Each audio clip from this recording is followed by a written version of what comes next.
So we're now travelling up towards Soulac-sur-mer, all the way through Medoc. And can I just say that if you ask for Pauillac, you get a ticket costing about 5 times as much and you get a bit of a surprise. Now on the way I saw these containers and I still don't know whether they're actually full of wine or whatever. The plan is to stop at 1 or 2 places on the way back to Bordeaux.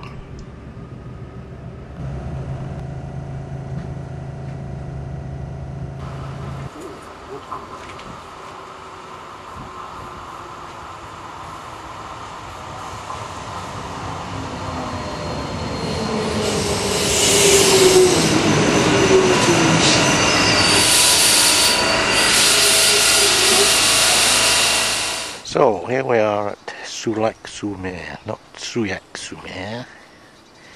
We're walking for a mile now and sort of eat down here apparently. There's some nice little bijou houses around here.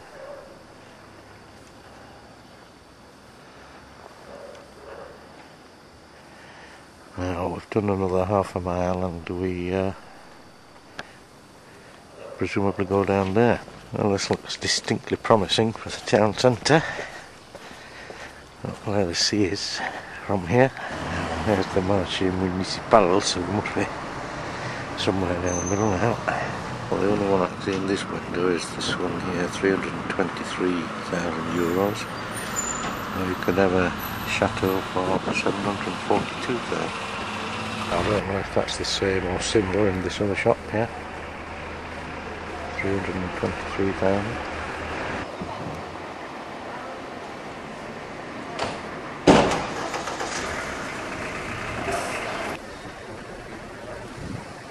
Now that looks promising up there.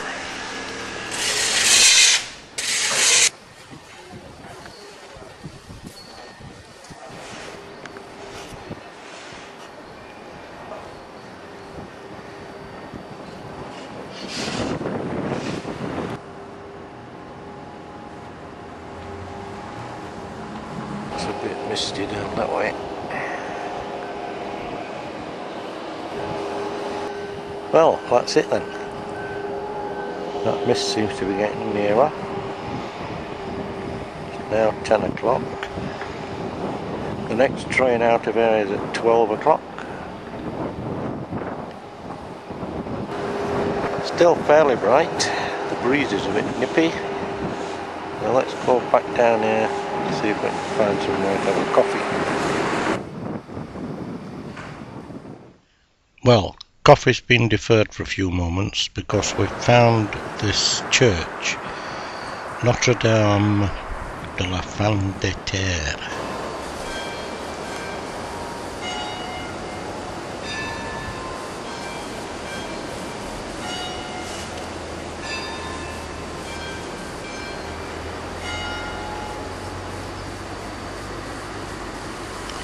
And you can read the full history of the church here.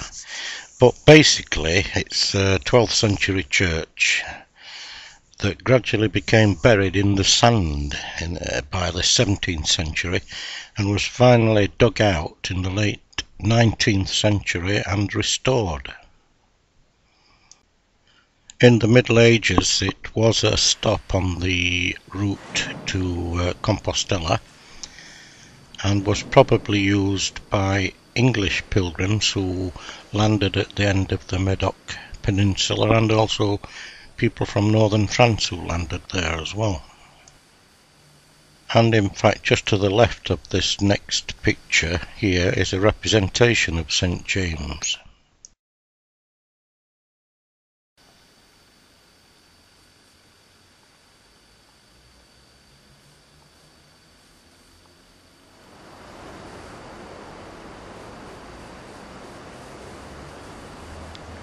I understand that at some stage it was the church of an abbey.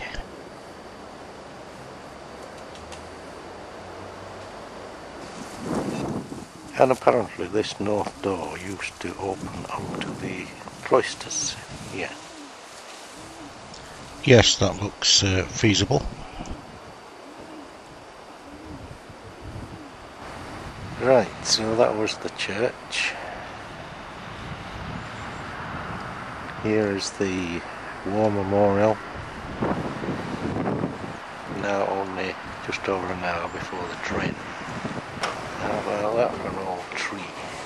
Pruned a bit. Other end of the Marché Municipal.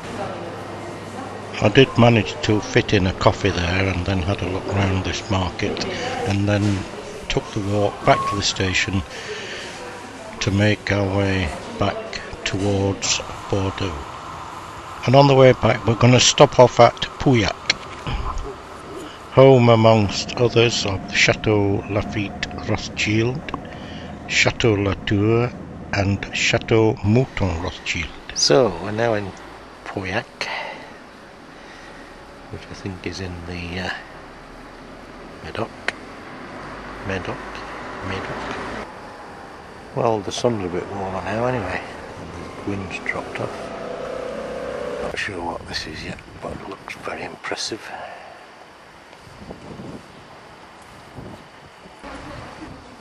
Yes, it is a church and it's just been restored. 10 to 1, the next train out is 3 o'clock. We seem to have hit lunchtime closure again here, or maybe it's winter closure, I'm not sure. There is a little supermarket down near the station, that's a mile away. We are, of course, as you will no doubt know, now on the banks of the Gironde, which is about 3 miles wide at its estuary, and over the far side is Loire, amongst other places. The Gironde is formed just below Bordeaux when the Garonne meets the Dordogne.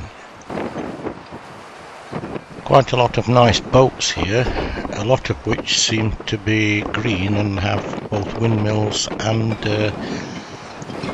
yes, those things that turn the sun to electricity.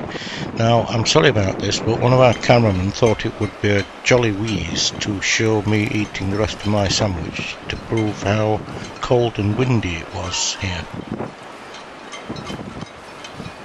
And that's just to show what jolly letterboxes they have around here, and they also have Charmant Méchant, whatever they are. Well, they certainly have big bottles of wine around here, which I suppose you would expect being in the Medoc. And there's the little supermarket I mentioned, and the station's just over there. So we're on the train again, back in the direction of Bordeaux, and we're going to stop again now at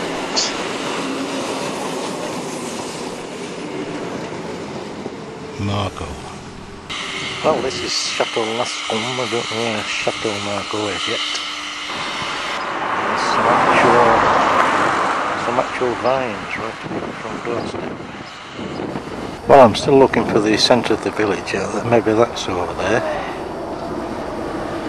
Vines right in the middle of the village here. Could that be Chateau Margaux, I asked myself.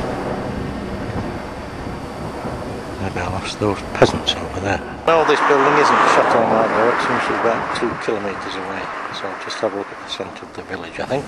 Right, now this seems to be called Chateau Margaux. It's very interesting.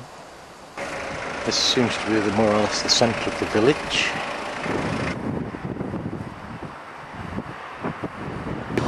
Great weather, I went for the bus. Yet another one. Right, I've come right round in a big circle now, and now I know where I am, because that cockerel on top of that monument is the War Memorial, which is the end of the street leading to the station. So I'm having a sit down. A few more chateaux shops. We're down there to the War Memorial.